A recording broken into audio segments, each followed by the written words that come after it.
জবান কিন্তু বন্ধ করে এলাম একবার। আমার মুখ বন্ধ করে মানে এদিকে এদিকে এদিকে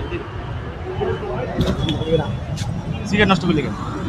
হ্যাঁ সিগারেটটা নষ্ট করছিস কেন?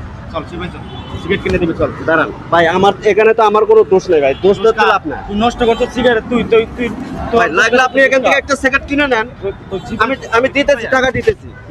আপনি ছাড়েন না, এদিকে ছাড়েন। কি সার মতো আমি আপনার টাকা সিগারেট দিতেছি। নষ্ট করছিস না? তুই সিগারেট নষ্ট করছিস না? চল আপনি এরকম করতেছেন কেন? সিপাই চল, তুই সিপাই চল। এরকম করতেছস কেন তুই? আর দোষ কি আমার? দোষ করছস তুই। তারপরও আমি বলতেছি যে ভাই এখান থেকে একটা সিগারেট কিনে দিতেছি, তুই তারপরে তুই কি তুই আমার সিপে ডাকতেছস কেন? সবকিছু কারে নেওয়ার জন্য? আর এই এটা হলো পাবলিক প্লেস, ফুটপথে তুই এভাবে সিগারেট ধরে গেলে এদিকে এভাবে তুই এভাবে কি সিগারেট খাওয়ার কি নিয়ম আছে পাবলিক প্লেসে? আমার গায়ে যদি যদি না লাগে, যদি একটা ছোট বাচ্চার গায়ে চোখা লাগতো তখন কি করতি?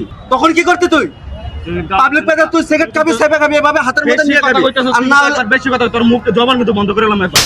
আমার মুখ বন্ধ করে মানে কেন এত কথা? বেয়াদবি কই শিখছিস তোরা? পাবলিক যদি সিগারেট খাইতে হলে কোনো জায়গায় পাবলিক প্লেসে দাঁড়ায়, কোনো জায়গায় দাঁড়ায় সিগারেট খাবি।